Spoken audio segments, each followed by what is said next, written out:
chaque jour, des milliers de gens font la différence et maintiennent le filet social en place pour les communautés vulnérables. Mon nom est Daniel Lantaigne et je me suis donné pour mandat de sortir de l'ombre ces héros des héros anonymes.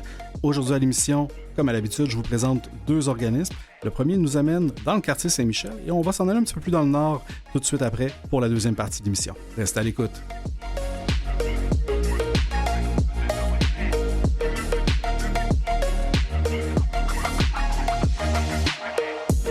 Alors, bienvenue à cette nouvelle émission des Héros Anonymes. Encore une fois, toujours un plaisir de vous avoir parmi nous comme auditeurs. Et on commence tout ça avec un organisme qui a été mis sur mon radar que je trouve extraordinaire, qui s'appelle le Centre Lassalien. Centre Lassalien qui, on va le préciser tout de suite, n'est pas à la salle. Question réglée déjà. Et pour ce faire, on le fait avec ni plus ni moins que le directeur général Paul Évra. Bonjour. Bonjour. Très heureux de vous avoir avec nous au studio. Pareillement, merci pour l'invitation. Grand plaisir. Le Centre Lassalien, comme je disais, est sur mon radar depuis pas très longtemps. Est-ce que c'est un centre qui existe déjà depuis longtemps ou on est dans la nouveauté? En fait, le centre existe depuis 15 ans. Le bâtiment... Je suis en retard de 15 ans. Exactement. Parfait. Super, ça part bien.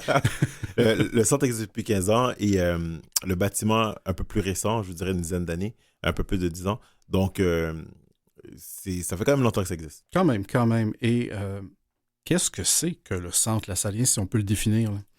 Je me pose la question à tous les jours quand je rentre. Je dirais que le Centre Lassalien, c'est un endroit où on permet aux jeunes de réaliser leur plein potentiel et leurs rêves.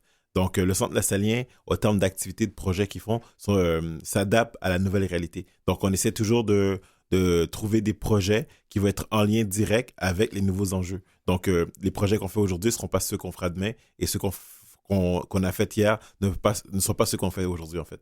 Oh, wow, c'est intéressant. Fait que vous êtes toujours un peu en cohérence, disons, avec ce qui se passe, avec les besoins, avec la réalité Tout à fait. de tous ces gens-là. Ah, c'est fantastique. Puis vous êtes arrivé au Centre Lassalien il y a quoi, 5 ans environ? Le 1er mars, ça va faire 5 ans exactement. Et qu'est-ce qui a fait en sorte que le Centre Lassalien est arrivé sur votre radar, vous, il y a 5 ans? Puis vous avez dit, peut-être que vous connaissiez avant ça, mais que vous avez eu le goût de prendre la direction générale. C'est une excellente question. En fait, il faut comprendre que je suis né dans le quartier Saint-Michel, à Montréal. J'ai grandi là.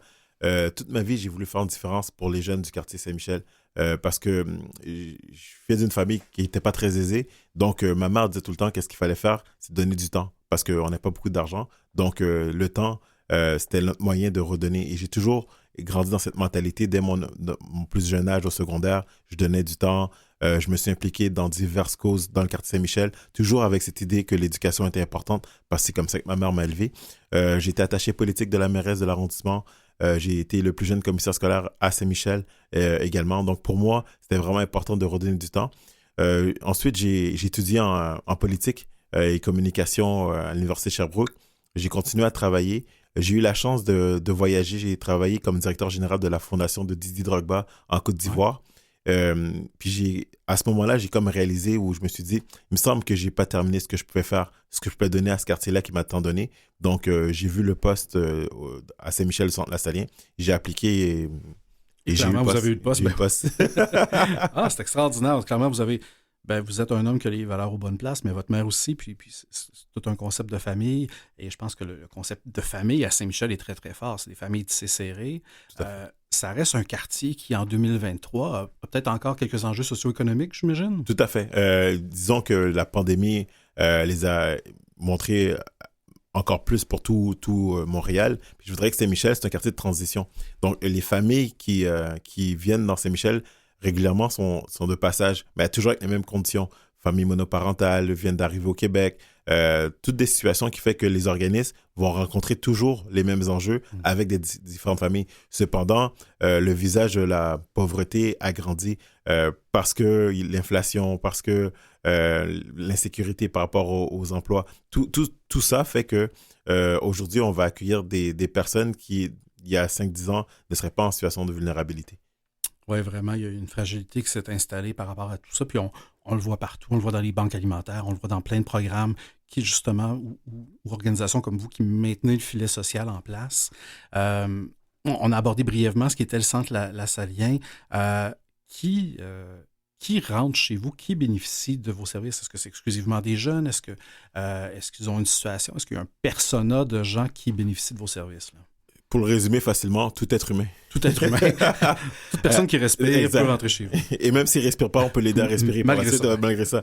En fait, nous, on cible les jeunes. Okay. Nous, c'est l'éducation. L'ADN de base du Centre Lassalien, c'est vraiment de trouver un moyen d'éduquer en passant par le loisir, le communautaire, le sport. Peu importe, on veut éduquer. On a réalisé aussi que pour éduquer un jeune, il faut aussi le faire avec la famille, toutes les personnes qui gravitent autour. Donc, on a des programmes pour la famille, un programme pour les aînés, on a des programmes pour nos jeunes. Donc, je vous dirais que la clientèle cible est entre 1 jour et 99 ans, puis on attend encore notre premier centenaire. Votre premier centenaire. Fait que souvent, peut-être que le jeune, c'est un peu la porte d'entrée vers le reste de la famille, puis c'est comme ça que le contact s'établit. Tout à fait. Et là, vous travaillez sur des environnements, de ce que je voyais sur votre site. Il y a 5 environnements éducatifs, culturels, santé physique, loisirs et social. Ça s'incarne comment, ça, dans le quotidien, dans votre centre, pardon? En fait, quand on dit qu'on travaille sur les environnements, c'est que nous, notre but, c'est de travailler sur l'éducation de façon transversale. Donc, horizontale, transversale sur le jeune. Et pour y arriver, c'est par les environnements. C'est qu'on s'assure qu'on va aller toucher au niveau culturel, on va les toucher au niveau santé physique, on va les toucher au niveau social. En faisant ça, c'est comme notre guide, notre ligne de conduite pour s'assurer qu'à chaque fois qu'on met des projets en branle, mais qu'on s'assure qu'on touche à le plus d'environnements possible. Celui qui n'est pas présent encore sur le site Internet, c'est au niveau de la santé mentale, parce qu'on réalise de plus en plus qu'il y a des enjeux en lien avec la santé mentale. Ouais. Je vous dirais que c'est vraiment plus un guide, les environnements, que vraiment une ligne de conduite stricte, en fait. Je comprends. Fait que ça vous amène dans une approche très holistique où vous prenez les gens comme ils sont lorsqu'ils arrivent chez vous et vous les soutenez dans différentes sphères. Et c'est quoi? C'est des activités? Je pense qu'il y a des camps de jour aussi, je ne me trompe pas. On a plusieurs camps de jour. En fait, je donnerais la liste des activités. On donnerait pour 22 minutes. C'est ouais. C'est ça. Donc, je vous dirais que nous, notre idée, c'est on prend en charge le jeune pour lui redonner la reprise du pouvoir. Ça veut dire que quand les jeunes ils arrivent en situation de plus vulnérable, on va l'accueillir beaucoup, mais notre but, c'est qu'il puisse voler de ses propres ailes. Donc, pour y arriver, c'est avec son champ d'intérêt. À partir du moment qu'on trouve le champ d'intérêt du jeune, puis qu'on peut l'accompagner, alors on lui permet ensuite de se déployer. J'ai envie de vous dire que oui, les camps de jour l'été, pendant la semaine de relâche aussi, il y a des camps de jour. On a des activités dans les parcs, on a des activités directement dans les écoles, on a des intervenants dans les écoles. C'est 80 employés qui, à chaque jour, mettent le jeune au centre de leurs actions pour voir comment ils pourraient faire la différence, puis changer la trajectoire de vie des jeunes, en fait. Et là, mon oreille mathématique est arrivée sur le nombre de 80. Vous êtes 80 pour réussir à opérer ce centre-là et à intervenir auprès de l'ensemble de ces personnes-là, si je comprends bien. Tout à fait. En moyenne, 80. Je vous dirais, l'été, on monte à 120 du haut camp de jour. Donc, oui, environ. C'est une bonne équipe quand même. C'est un bon défi de gestion. C'est une équipe de football. Vraiment. Puis, effectivement, je trouve ça super intéressant, l'approche d'y aller par l'intérêt de la personne qui se présente chez vous pour tisser ce lien de confiance-là puis lui permettre, comme vous dites, de reprendre son pouvoir à travers tout ça. C'est fantastique. Est-ce qu'il y a au Centre Lassalien des nouveaux projets, des futurs projets? Je pense que vous avez une nouvelle cuisine pour lutter contre l'insécurité alimentaire il y a un certain temps, parce que j'imagine que comme partout, l'insécurité alimentaire, elle a une croissance phénoménale et une croissance, c'est pas toujours positif, là. Tout à fait. J'ai envie de vous dire que pour parler du point de la cuisine, quand je suis arrivé au Centre Lassalien, j'ai créé une boîte de rêves et j'ai demandé aux jeunes de mettre leurs rêves pour le quartier, leurs rêves pour le Centre Lassalien. Puis moi, mon but, c'était que 100% des dons qu'on recevait allaient pour réaliser les rêves des jeunes. J'ai demandé au comité qu'on a créé pour réaliser les rêves des jeunes d'avoir une petite réglementation. Je ne veux pas payer de salaire. Je veux absolument réaliser le plus de rêves de jeunes. Donc, le comité s'est réuni, on fait plusieurs rencontres, ils m'ont rencontré. Ils ont fait des piles par rapport aux rêves des jeunes. Plus de la moitié de la pile, c'était de manger un repas supplémentaire. C'était que ça, là. Que ça. C'était pas de faire un voyage à Walt Disney, là. Et le mot que vous avez dit, c'est exactement ce que je me suis dit. Je me suis dit, attends 2 secondes. Quand je demande à un jeune de rêver, je pense qu'il va me parler de Walt Disney. Ben oui. La moitié des rêves, c'est de manger un repas supplémentaire. Donc, on est venu revoir un peu notre priorité en disant, oui, on va faire de l'éducation, mais si un jeune a faim, ça ne sert pratiquement à rien de commencer à lui faire des mathématiques. Donc, cette idée de vouloir travailler sur l'insécurité alimentaire, c'est né des rêves des jeunes, en fait. Puis pour moi, c'est pas normal dans une société comme au Québec qu'il y ait des jeunes qui rêvent à manger. C'est inacceptable. On pourra en parler dans notre émission. Donc, on a réalisé ce rêve-là, puis c'est au quotidien, on continue à le travailler, puis on travaille sur les autres rêves des jeunes.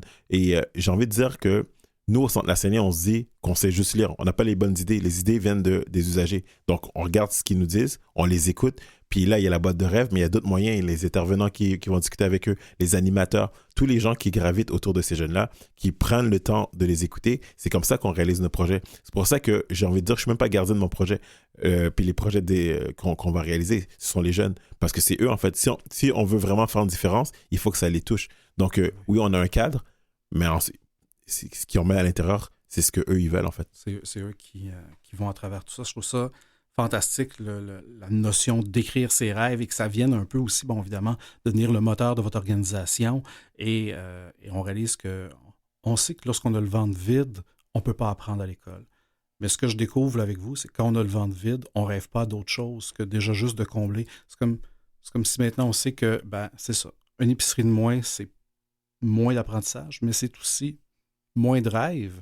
Et c'est à la fois très triste comme constat aussi, là. J'ai envie de vous partager une anecdote. En fait, moi, j'ai beaucoup d'amis qui sont musulmans. Puis, pour me rappeler de la chance que j'ai, je fais le ramadan avec eux. Ah ouais? Donc, je fais le ramadan. Donc, le principe, c'est que je mange pas pendant la journée, je bois pas d'eau, je fais rien. Et ça donnait que l'an dernier, pendant le ramadan, ça tombait exactement au moment où moi, je réunis tous les jeunes. Puis, je demande aucun adulte, juste moi, pour qu'eux puissent me parler de qu'est-ce qu'on pourrait faire en tant que centre pour s'améliorer. Puis c'est vraiment une discussion, le directeur et vous. Et donc, on est réunis dans notre gymnase, tout le monde est en rond, en cercle, puis j'écoute tout le monde.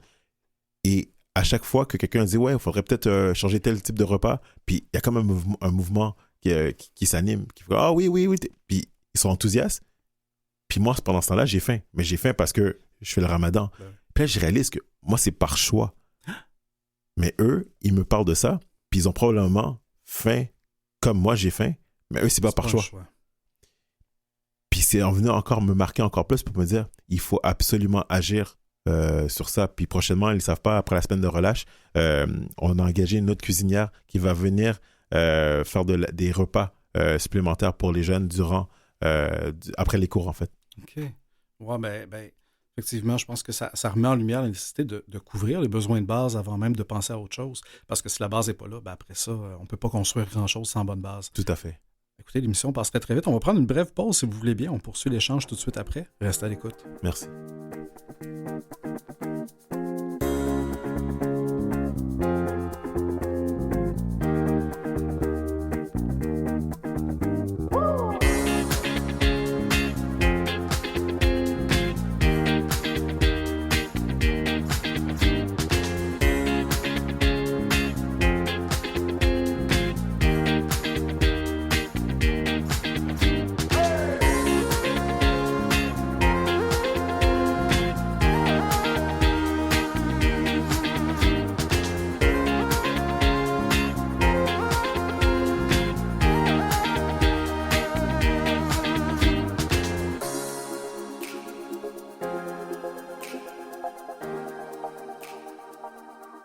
Et on est de retour au Héros Anonyme. On est toujours avec Paul Évra, qui est directeur général du Centre La Saline.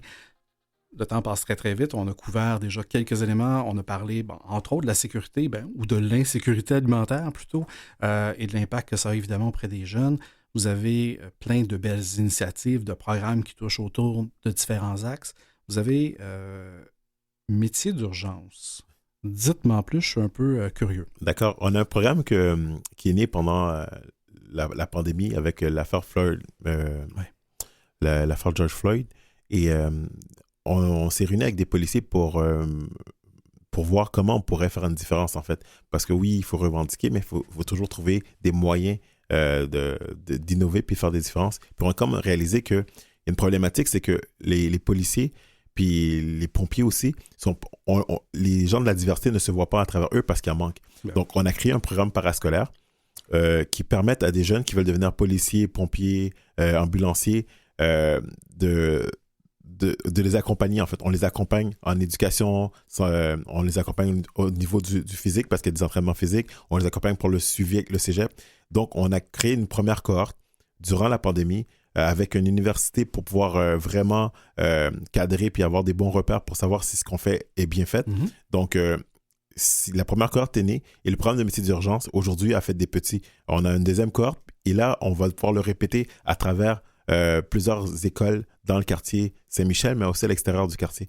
Je vous dirais que ce programme, c'est, encore une fois, on a entendu les jeunes aussi qui voulaient rentrer dans ces métiers-là, mais qui n'avaient pas les moyens parce qu'il y avait des freins en lien avec je mange pas 3 repas par jour, donc on va leur aider par rapport à ça, parce que j'ai pas l'accompagnement scolaire suffisant, puis que j'ai pas aussi de modèles. Là, il y a des modèles, il y a des policiers, il y a des ambulanciers, il y a des pompiers qui viennent les voir, qui sont des modèles pour eux. Donc, on a créé ce programme-là, puis j'ai envie de vous dire qu'aujourd'hui, j'ai espoir de voir un service de police qui me ressemble, qui ressemble à la communauté qu'elle dessert.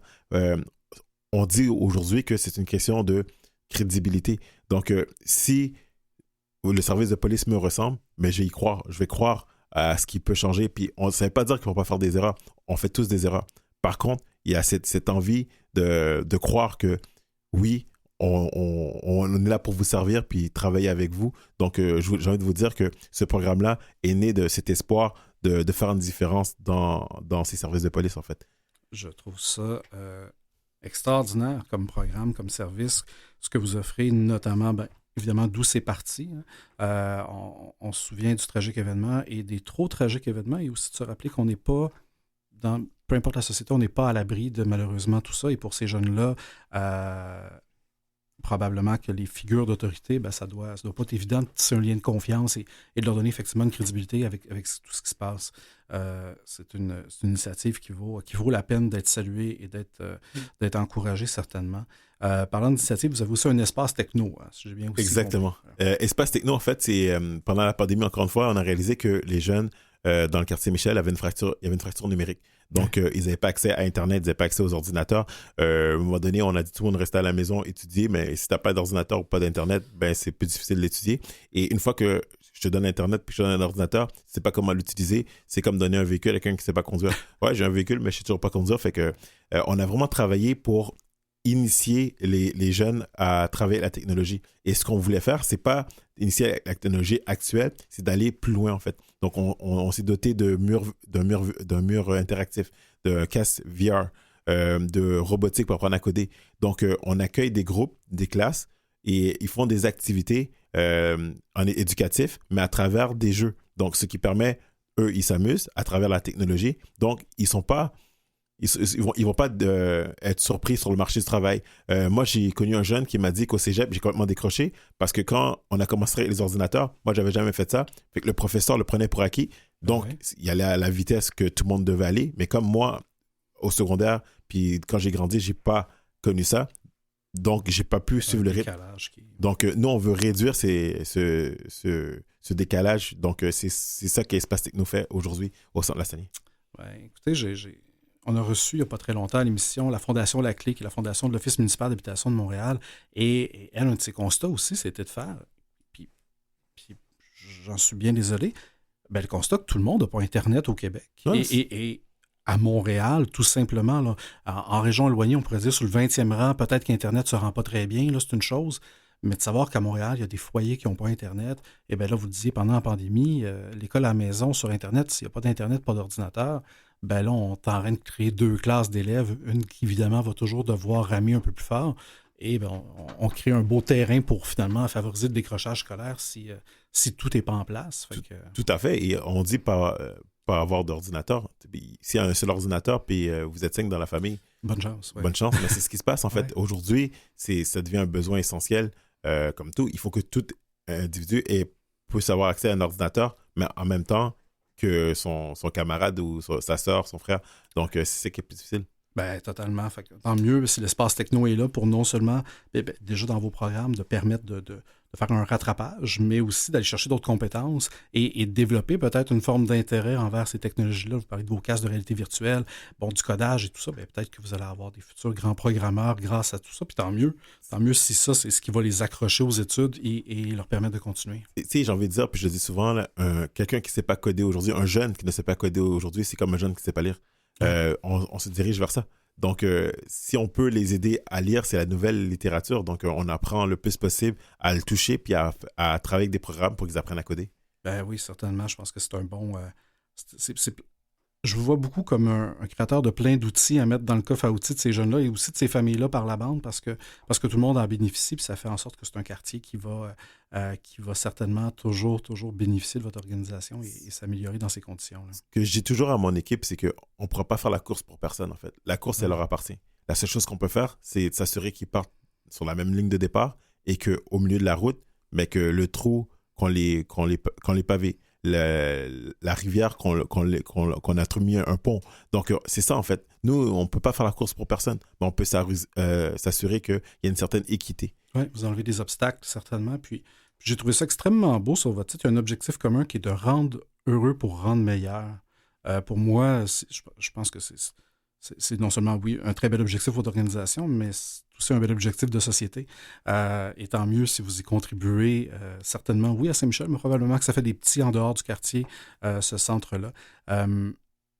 Si moi, là, je vous écoute, je trouve ça extraordinaire, puis je me dis, ben, qu'est-ce que je peux faire pour aider le centre Lassalien? Comment je peux donner un coup de main? Vous disiez, vous très jeune, dans vos valeurs, ben, vous disiez, ben, nous, on n'a pas nécessairement d'argent, mais on peut redonner du temps. Alors, à ceux qui ont peut-être de l'argent et qui ont peut-être du temps, comment ils peuvent vous aider?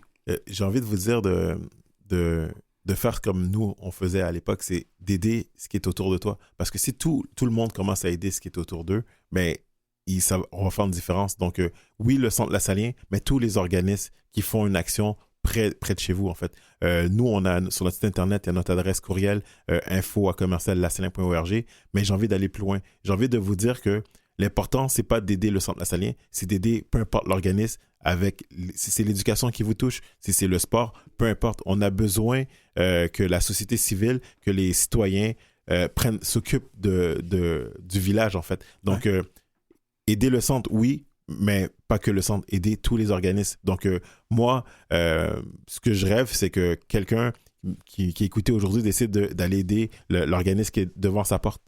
Ben, tout à fait. L'appel est lancé, en tout cas, puis c'est un très bel appel de s'impliquer dans sa communauté, de redonner à ce qui touche, et ben, tant mieux si jamais c'est le centre Lassalien, mais si c'est un autre organisme, c'est pas plus grave que ça, tant mieux. Il y a beaucoup d'opportunités de s'impliquer, il n'en manque pas certainement. Le centre Lassalien fait certainement beaucoup de miracles, a une équipe évidemment à payer, et cet argent-là ne tombe certainement pas du ciel. Vous avez sûrement une part de financement public. Comment vous réussissez année après année à soutenir cette mission-là, financièrement parlant? C'est grâce à l'émission comme aujourd'hui, où on peut porter la voix pour montrer qu'est-ce qu'on fait. C'est grâce au financement public, c'est grâce à des donateurs. C'est toujours à refaire. Si j'ai un appel à faire, c'est qu'il faudrait commencer à permettre aux organismes d'être financés à la mission. Ouais. Parce que souvent, nous, notre modèle d'affaires fonctionne par c'est quoi le rêve des jeunes? On l'encadre, puis on le fait. Mais le fonctionnaire qui me demande de remplir une réduction de compte, c'est pas comme ça que ça fonctionne. On essaie de garder ce modèle parce que c'est comme ça qu'on voit qu'on a un impact, qu'on fait une différence, parce que ça vient de eux. Tu sais, par eux, pour eux, c'est hyper important pour le centre. Donc, j'ai envie de vous dire que nous, on réussit grâce à la communication qu'on a, grâce à l'équipe qui travaille vraiment, vraiment fort. Mais pendant que cette équipe-là travaille fort pour faire ça, ils ne sont pas sur le terrain. Donc, moi, j'ai envie vraiment que les gouvernements laissent les personnes travailler sur le terrain, financer les missions, accompagnez-nous, comprenez les missions, donnez-nous des outils, mais financez les missions, en fait. Ben, tout à fait, parce que vous prêchez un converti de financement de mission d'organisme pour être dans ce domaine-là, mais évidemment, parce que le financement par projet, c'est beau, mais tout ne rentre pas dans un projet et tout n'a pas une date de début, une date de fin. Ce que vous faites, c'est que vous prenez les gens comme ils arrivent, puis vous les gardez en continu tout aussi longtemps qu'ils ont besoin, puis qu'ils ont le goût de bénéficier du centre. Donc, tout ça ne rentre pas toujours dans des boîtes. Et les boîtes, ben, ça demande beaucoup de travail administratif pour expliquer ce qu'on va faire avec l'argent, ce qu'on est en train de faire et ce qu'on a fait pour peut-être espérer avoir un autre don. Non, c'est ça. Alors, le financement à la mission rend les organisations, je dirais, donne un peu plus d'oxygène. Ça fait en sorte que les gens fond, ce pourquoi on aimerait qu'ils soient là, c'est-à-dire, bien évidemment, soutenir les communautés. C'est quoi vos grands défis comme organisation en 2023? Wow, c'est une excellente question. J'ai envie de dire, comme tout le monde, c'est tous les nouveaux enjeux, toutes les nouvelles problématiques à laquelle on va faire face, mais qu'on n'a pas nécessairement les outils. Ouais. On parle beaucoup de santé mentale, on ne s'improvise pas. On s'improvise pas en lien avec les enjeux de santé mentale. Je vous dirais que les plus grands défis, c'est que les problématiques, ils arrivent en même temps qu'on les découvre, puis qu'on doit y répondre, parce que les gens se rentrent à la maison quand ils rentrent au centre La Saline, puis il faut comment peuvent nous aider? Puis on ne le sait pas, mais on va le découvrir ensemble. Donc, je pense que c'est le plus grand défi, mais pour toute la société québécoise. Ben, certainement. Puis je pense que c'est pas très compliqué. Quelqu'un qui a besoin ou qui a l'intérêt ou qui a une curiosité pour le Centre La Saline peut se présenter chez vous, aller sur votre site. Et puis là, la magie peut finalement peut-être opérer par la suite avec tout ça. Hein. Tout à fait. Excellent. Si les gens qui sont à l'écoute trouvent ça vital, comme je le trouve vital, trouvent que la mission fait énormément de sens, ils peuvent, comme vous disiez, là, vous écrire par courriel à info@lasalien.org, que ce soit pour du bénévolat, que ce soit pour vous soutenir. Il y a évidemment le centre directement qui est dans le quartier Saint-Michel. Vous êtes situé où dans Saint-Michel exactement? Saint-Michel-Louvain, un peu dans le nord de Saint-Michel. Mais nous avons deux bâtiments. On a un bâtiment dans l'est et dans l'ouest de Saint-Michel qui est du côté de P9 où on a la gestion du centre de loisirs René Goupil. J'ai envie de vous dire aussi, allez partager ce que les organismes font. C'est super important parce que même pour les futurs bailleurs de fonds, les donateurs, de voir qu'il y a des gens qui les suivent, c'est vraiment important. Donc oui, on est situé dans Saint-Michel. J'en ai profité là. Oui. Non, mais vous faites bien parce que des fois, les gens se disent comment je peux aider? Il y a des façons d'aider qui ne coûtent absolument rien. Puis effectivement, de suivre, de faire partie de la communauté du Centre La Saline sur les médias sociaux, ça amène que les gens, connaissent davantage, peuvent vous soutenir puis deviennent un peu des petits porte-paroles, mais certainement que l'organisme a un porte-parole extraordinaire en son directeur général que j'ai devant moi en ce moment. Vous faites un travail extraordinaire de parler de votre organisation, ce que vous faites, et vous êtes certainement un grand acteur de changements sociaux. Vous, votre équipe et toutes les personnes qui gravitent autour de vous faites un travail extraordinaire. C'est vraiment apprécié. Merci beaucoup d'avoir pris ce temps-là avec nous pour nous faire découvrir ce centre-là, nous faire découvrir ce que vous faites. Je trouve ça fantastique. J'invite les gens qui veulent avoir plus d'informations à se rendre sur le site web qui est centrelasalien.org. Ils peuvent également vous téléphoner au 514-328-4625. Je vous souhaite le meilleur pour la suite, tout simplement, de rester toujours en belle grande cohérence avec les besoins des personnes qui sont dans Saint-Michel et évidemment de toujours être présent pour ces jeunes-là et ces familles-là. Merci beaucoup. Merci de votre participation et vous à l'écoute, écoutez, restez avec nous, c'est pas fini cette émission-là, on se retrouve dans quelques minutes pour parler avec un autre organisme et à tout de suite.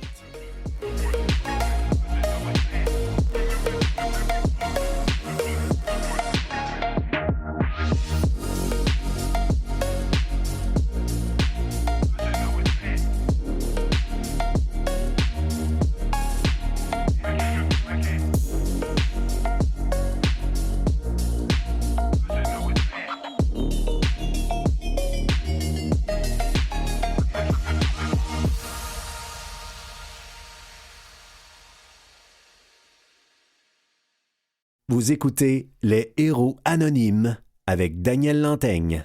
Alors, bon retour à l'émission Les Héros Anonymes. Pour cette deuxième partie de l'émission, j'ai le grand plaisir de recevoir un directeur général, pas n'importe quel, Daniel Desjardins, qui est directeur général de la Fondation médicale des Laurentides et des Pays d'en haut. Donc, on va se déplacer un peu vers le nord, si vous le voulez bien.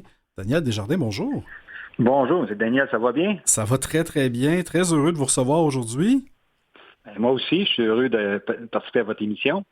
Excellent. On va, pour les gens là, qui nous écoutent, là, puis vous savez, là, les Montréalais, des fois, on a de la misère à sortir de notre île. Là. On a toujours peur de traverser un fleuve ou une rivière. C'est quoi votre territoire? Déjà, les Pays d'en haut, là, pour moi, c'est bien mystérieux, cette affaire-là. Les Pays d'en haut, c'est mystérieux pour vous par rapport à Séraphin qui était dans les Pays d'en haut. Mais notre territoire, nous, on est une fondation en santé. Qui est un peu particulière parce qu'on ne couvre pas seulement une institution, un exemple comme le CHUM qui couvre l'hôpital, comme un exemple Sacré-Cœur, c'est l'hôpital de Sacré-Cœur. Ouais. Nous, on couvre un territoire. Donc, on couvre un territoire de la MRC des Laurentides et la MRC des Pays d'en haut, qui, en réalité, pour vous situer, là, c'est Saint-Sauveur, les gens connaissent plus Saint-Sauveur, Saint-Anne-des-Lacs, jusqu'à Mont-Tremblant, La Belle. du nord au sud, du sud au nord plutôt, et on va jusqu'à Saint-Adolphe-d'Howard au niveau des Pays d'en haut. Et aussi, on couvre Matawini, qui est la région de la Naudière, pour Saint-Donat et Notre-Dame-la-Merci. Donc, on couvre 32 municipalités. Nous avons 28 institutions, bien entendu, l'hôpital Laurentien de Saint-Agathe-des-Monts. On a aussi 7 CLSC, 6 CHSLD, 4 coop santé, 3 centres de prélèvement et, bien entendu, des GMF, des cliniques médicales. Notre mission, c'est bien entendu de soutenir ces institutions-là pour maximiser le service de santé pour le territoire de Laurentides. Ben quand même, ça doit être tout un défi parce que à la fois vous avez un territoire qui est pas petit, hein, comme vous dites là, quand vous êtes une fondation hospitalière, généralement on se dit la fondation du CHUM ramasse de l'argent pour le CHUM, puis l'équation peut arrêter là, qui est déjà pas simple, on s'entend. Mais là vous avez tout un éventail d'installations, de bâtiments, de services qui sont offerts sur un très grand territoire, puis ça doit être un défi au quotidien, financièrement parlant, parce qu'une fondation, on ne se le cachera pas, son but, c'est de ramasser de l'argent. Exactement. Mais nous, on a fait un plan stratégique il y a à peu près 4 ans. On s'est positionné en disant, OK, parce que c'est difficile de dire qu'est-ce qu'on fait, là, c'est quoi nos priorités, tout ça. Donc, on a dit nos actions pour nous, on va avoir 2 actions majeures. C'est qu'on va se poser la question quand on achète des équipements, si ça permet aux gens d'être soignés le plus près de chez eux, de leur maison. Un exemple, on a investi 400 000 $ dans l'aile d'ophtalmologie de l'hôpital Laurentien, mais les gens, au lieu d'aller à Sacré-Cœur ou aller à Laval se faire opérer pour les cataractes ou avoir des injections, ils l'ont à Saint-Agathe-des-Monts. Ça couvre à tout le monde du Nord. Deuxième chose, on s'est dit, même avant pandémie, là, on voyait que les employés avaient beaucoup de difficultés. Il y avait beaucoup des résidents des CHSLD. Vous avez suivi, comme nous, les nouvelles. Nous, on a priorisé, oui, le service de santé de proximité, mais aussi notre mission nous permettait de dire qu'est-ce qu'on peut faire pour les résidents, les patients, les travailleurs de la santé de notre territoire. Donc, on s'est posé des questions. Puis ça, c'est nos 2 grands axes qui nous guident. On n'est pas une grosse fondation, on est une moyenne fondation. On remet à peu près 1 300 000 $ quand même, c'est pas par gênant. année. Oui. Non, c'est pas gênant. Puis ce qui est particulier aussi, je vous donne un exemple. Nous, on a, au mois de mai dernier, en 2022, on a fait un grand spectacle dans le stationnement du Patriote, qui est le théâtre de Saint-Agathe. Ouais. On a invité plus de 2500 employés de la santé, ambulanciers, policiers, les infirmières, les médecins, tout ça, à un spectacle de la chicane, puis de Patrick Groux, pour les remercier pendant la pandémie, tout le travail qu'ils ont fait. Fait que ça, nous, vu que dans notre mission, on peut se permettre ça. Bon, il va, un exemple, à la Saint-Valentin, on a donné des petits cupcakes à tous les employés de l'hôpital. On est arrivé le matin, on a fait les travailleurs de nuit, de jour et de soir. On n'a pas manqué un, on se promenait avec des plateaux. C'est des actions qu'on fait. On est beaucoup en santé, mais on est beaucoup aussi sur le personnel, sur les résidents. Dans les CHSLD, on a acheté des choses aussi bien, des appareils pour faire bouger, pour faire jouer les personnes âgées, ces choses-là. Fait que on a doté l'hôpital de tout l'hôpital au complet de Saint-Agathe. Les CLSC, les CHSLD ont toutes les salles d'attente sont 100% Wi-Fi. Les gens peuvent directement avoir un accès Wi-Fi gratuit.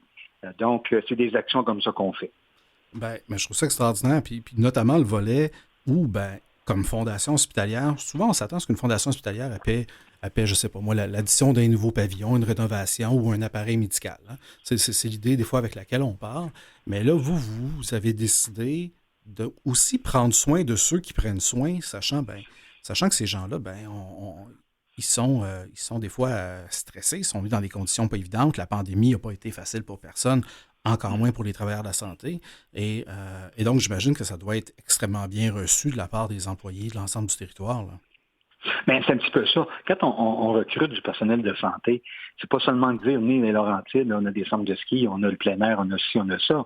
Les gens, oui, s'attendent à ça, avoir des services de garderie, avoir des écoles pas loin, avoir des services, des commerces de proximité, mais ce qu'ils veulent avant tout, c'est un environnement de travail intéressant, des appareils, bien entendu, là, des appareils adéquats, un environnement de travail. Puis en plus, si la Fondation les soutient dans des activités autres que le quotidien, pour les sortir de leur quotidien, Mais ça, je pense que c'est une formule gagnante. Puis on avait parlé aux instances du CIS de Laurentides, nous, pour dire qu'est-ce qu'on peut faire. Puis vu que notre mission nous le permettait, puis on était territorial en plus, on voulait vraiment aller sur cet axe-là. Puis ça fait une grosse différence. On dit toujours, employés ou personnel heureux, patients, résidents heureux. Ça va de pair. Puis surtout qu'on est une petite communauté que tout le monde se connaît. Là. C'est ma cousine, c'est ma soeur, c'est ma voisine qui travaille dans les services de santé, que ce soit aussi bien à Saint-Sauveur, à Sainte-Adèle, à Mont-Tremblant, à Saint-Agathe-des-Monts ou à Labelle. C'est des gens de la communauté qui y travaillent. Ce pas des gens qui partent de Montréal et qui viennent travailler dans les Laurentides. C'est souvent des gens qu'on côtoie. Puis travailler de cette façon-là, je pense qu'on peut vraiment dire, c'est un tout. Là. Une communauté, ça reste une communauté. Puis c'est un peu ce qu'on veut faire, notre part comme fondation. Ben, je pense que vous le faites très, très bien. Il y a un autre élément qui ne m'apparaît pas nécessairement toujours standard, comme dans les autres fondations hospitalières.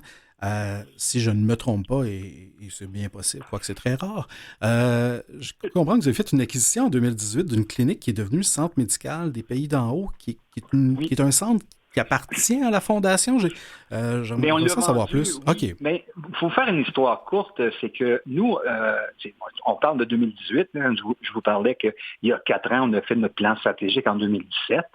Ce qu'on s'est aperçu, qu'on a dit le service de santé de proximité, c'était le numéro 1 de nos objectifs pour les 5 prochaines années. En même temps, 6 mois après, la clinique médicale de Sainte-Adèle, pour vous dire, la population de Sainte-Adèle, au nord de Saint-Jérôme, c'est la ville la plus populeuse des Laurentides. C'est près de 15 000 habitants à l'année. Ah oui, à l'année, c'est ça. 15 000 habitants, c'est les mardis soirs de novembre. C'est pas juste des touristiques, là. Non. C'est les gens qui ont une adresse qui vivent dans les Laurentides. Parce que, comme Mont-Tremblant, c'est à peu près 12 000 de population, mais les week-ends, c'est 25-30 000 de population avec les résidences secondaires.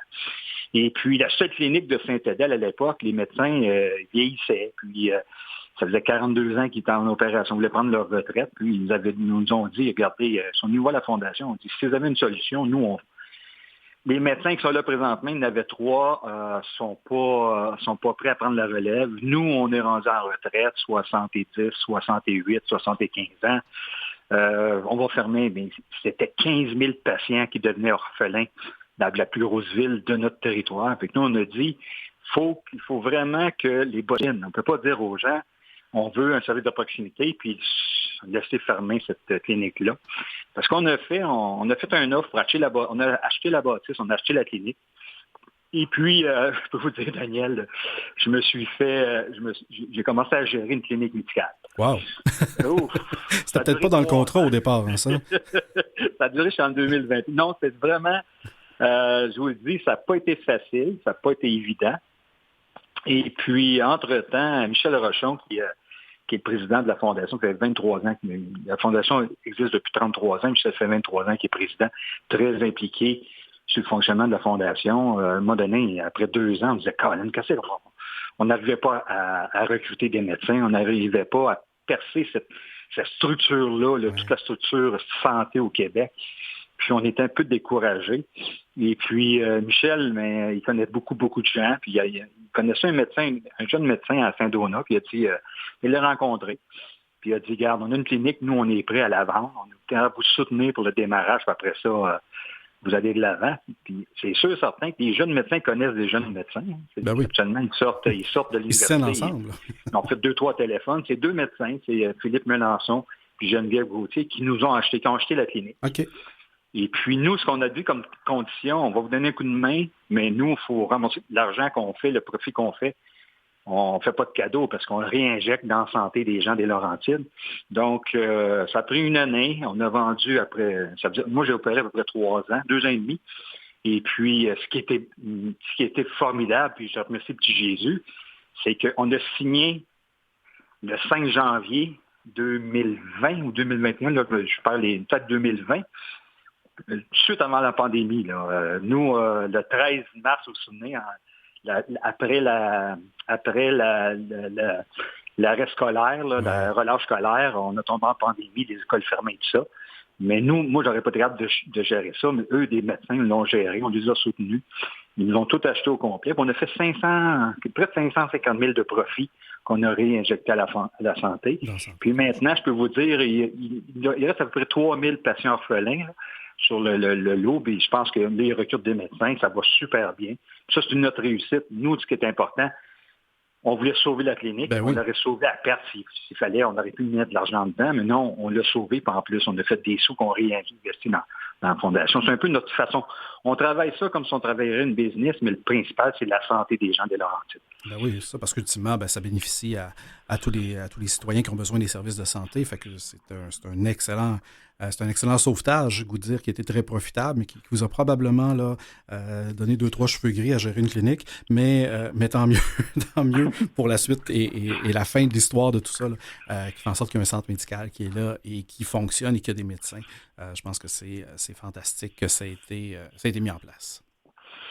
Exactement. Puis, ce qui est particulier aussi, je peux vous dire, c'est que nos bureaux ne sont pas à l'hôpital. Vu qu'on a un territoire, nos bureaux, il y a 16 ans, la Fondation a acheté, moi ça fait 7 ans que je suis là, ont acheté une église. Il y avait 2 églises à Saint-Agathe-des-Monts. Ils ont acheté l'église de Fatima pour les gens du local. C'est une église qui avait presque plus de messe, qui était quand même en bonne condition. Une église qui a aujourd'hui à peu près 68 ans d'existence. Et puis, la Fondation l'a acheté il y a 16 ans. Et puis, l'évêché avait fait un super bon prix. Là. Et ça nous coûte 15 000 $ par année pendant 20 ans pour 300 000 $. Il nous reste 3 ans à payer, puis elle va être à nous. Et puis... c'est un bon deal, je pense. Oui, c'est un maudit bon deal parce qu'en évaluation municipale, je pense qu'on est près d'1 million avec les terrains. Puis on a beaucoup de terrains là, en arrière. Et puis, à l'époque, j'étais à la Chambre de commerce, puis Michel Rochon m'avait demandé, veux-tu siéger sur le comité pour faire l'acquisition de l'église? Je ne travaillais pas à la Fondation. Et puis, c'est Michel qui a eu l'idée. On se posait la question, est-ce qu'on fait une salle communautaire? On fait les bureaux, bien entendu, de la Fondation de l'église. Hein? Mais qu'est-ce qu'on fait une salle communautaire? Puis Michel avait eu l'idée de faire un peu un bazar, comme un magasin de deuxième vie, comme Renaissance un petit peu. Je vois où vous allez là, comme ça, là, avec les trésors de la Fondation. Si vous le voulez bien, on va prendre une petite pause, puis on va en parler justement des trésors de la Fondation tout de suite après.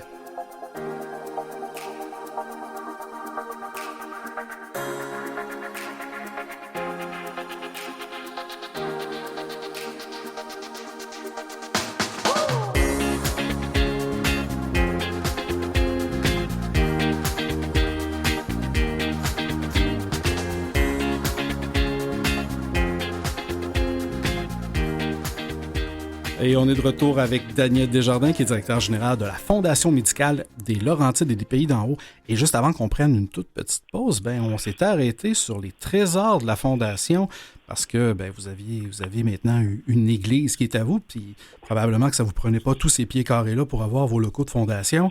Alors, comment ça a pris forme et qu'est-ce que c'est que ces trésors-là de la Fondation?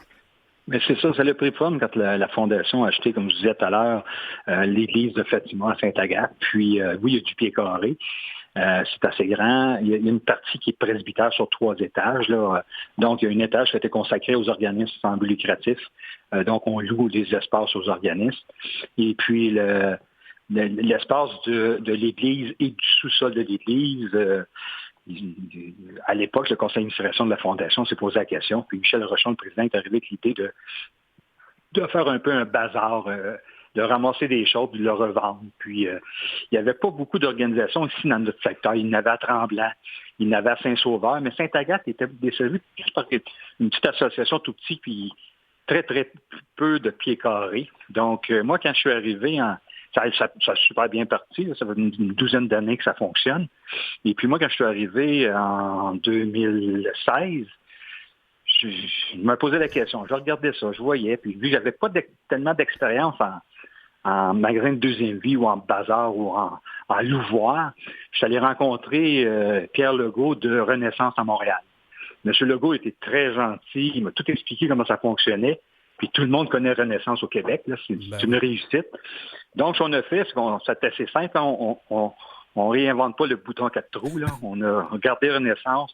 On leur a demandé le bon coup, le mauvais coup, qu'est-ce qu'il fallait faire, qu'est-ce qu'on ne pouvait pas faire. Puis de là, on est parti.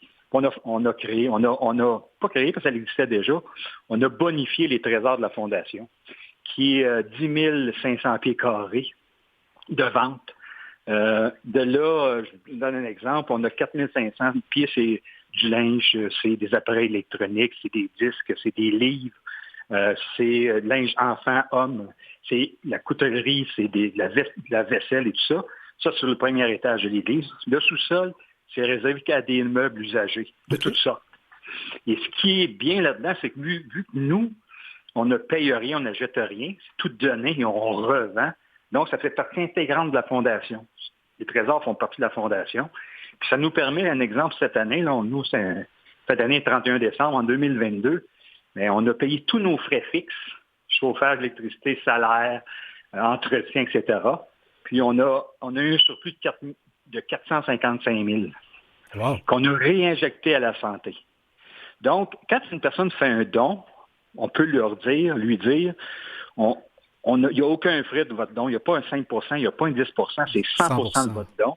On peut dire aussi au donateur, vous choisissez où vous voulez le donner. Il y a des gens qui aiment ça donner un exemple à l'unité de naissance, parce que la maman l'a accouché. Il y en a d'autres qui c'est des soins palliatifs, parce qu'on a perdu une personne qui est décédée aux soins palliatifs. Il y a un autre qui dit, mais moi, l'urgence, parce que j'ai eu un bon service à l'urgence, ou dans une clinique, comme la clinique de Sainte-Adèle ou de Mont-Tremblant, ou les cliniques de Sainte-Agathe, les gens choisissent à quel endroit. Puis nous, vu qu'il n'y a pas de frais de service, on dirige directement l'argent où les gens veulent. Wow. En tout cas, vous êtes certainement un excellent directeur général. Vous avez eu à diriger une clinique médicale. Vous avez eu à diriger, encore aujourd'hui, le magasin de seconde vie, les trésors de la Fondation. Vous êtes quasiment le goût de vous donner les cordons de la bourse du ministère des Finances. Vous avez probablement une recette extraordinaire là-dessus. Ça fait déjà 7 ans que vous êtes directeur général de cette fondation-là. Qu'est-ce qui, a mis cette fondation-là sur votre route? Faites en sorte que vous avez vécu toutes ces expériences extraordinaires de différentes gestions et que vous êtes encore là 7 ans plus tard. Mais là-dessus, ce qui est important, c'est de s'entourer. Là. Je ne fais pas ça seul. J'ai Caroline Richer qui s'occupe des trésors, c'est la directrice des trésors. J'ai une équipe au niveau de la permanence ici. Le conseil d'administration il est très, très présent. Je pense que c'est un travail d'équipe. Moi, en réalité, je suis chef d'orchestre de l'orchestre. Mais si je n'ai pas d'orchestre ou si j'ai des musiciens qui jouent faux, je ne pourrais jamais réussir ça. Puis partout où je suis allé, moi, je suis un gestionnaire de carrière. C'est comme ça que je l'ai appliqué. C'est que ici au Trésor, je vous donne un exemple, là, on appelle ça des cloches, là, donc des gros containers un peu partout installés pour que les gens mettent leur linge dedans. Mais j'arrive tout juste d'aller dans VD1 avec un camion parce que j'ai un employé qui ne pouvait pas le faire, un petit peu en retard. Je dis, je vais prendre le camion, je vais y aller. Il faut participer comme gestionnaire dans toutes les sphères du travail. Comme ça, tu donnes l'exemple, puis tu es là, bien entouré, donnant l'exemple. C'est une réussite. Là. J'espère qu'il y en a qui vous ont entendu. Et quand vous donnez un coup de main à l'équipe, est-ce que vous êtes une grosse équipe pour couvrir l'ensemble de ce territoire-là? Bien, au niveau de la permanence de la Fondation, nous sommes 3. Que 3 pour... Que 3, oui, exactement. Ouais. Pour les trésors de la Fondation, nous avons 13 employés permanents, plus 35 bénévoles. On joue entre 35 et 50 bénévoles.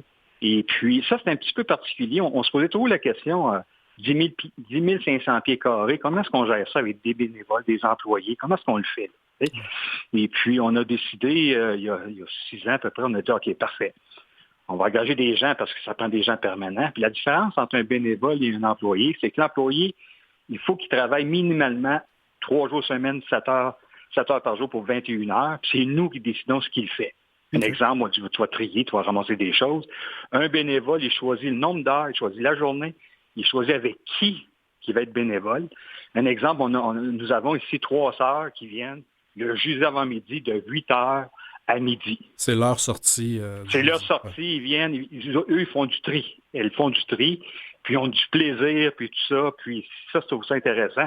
Il y a une bénévole qui vient 3 jours semaine, à peu près 5 heures par jour. Elle, c'est les livres. Elle veut faire que les livres. Bon. Elle s'occupe de la bibliothèque, elle arrange ça, puis elle est heureuse, c'est une personne retraitée.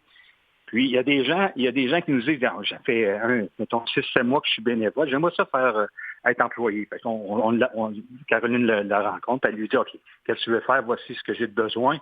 Est-ce que ça te convient? Parfait, oui, on va là-dessus. Puis ça, tout le monde travaille ensemble. Puis bien entendu, nous, on lui fait toujours 2-3 fêtes par année. Là. Le temps des fêtes, on fait un gros party. Comme là, c'est le temps des sucres. La semaine prochaine ou l'autre semaine, on va aller, un mercredi après-midi, on va aller dans une cabane à sucre. Ah. On les gâte là-dessus. Je pense que c'est important. Là. Surtout dans une pénurie de personnel comme là présentement. Je peux vous dire qu'on ne perd pas d'employés. Nous. Ah ben j'en doute pas, parce que clairement, vous avez la bonne recette pour prendre soin à la fois de votre monde dans la Fondation, bénévoles, employés, le magasin également, mais aussi de prendre soin, comme on le disait en début d'entrevue, des gens qui travaillent dans le réseau de la santé. Vous avez très, très bien compris l'importance de prendre soin du monde, puis ça fait en sorte que clairement, vous ne perdez pas vos gens. Là. Ce qui est important, c'est de faire vraiment le lien entre les trésors de la Fondation et la Fondation. C'est toujours un risque. Il faut que ça soit droit, parce que si tu fais des erreurs autour d'erreurs, puis tu ne peux pas l'expliquer l'erreur. Donner un exemple. Nous, les bénévoles, on doit acheter, mais ils achètent au prix qu'on vend. C'est la directrice qui choisit les prix, parce que quand on ne le sait pas, on va sur Kijiji, tous ces moteurs de recherche, tous les moteurs de vente. Puis, c'est le vendredi matin, il faut qu'ils payent. Sinon, ils restent sur le plancher. Il y a des règles à suivre, parce qu'on a l'image de la Fondation protégée de un.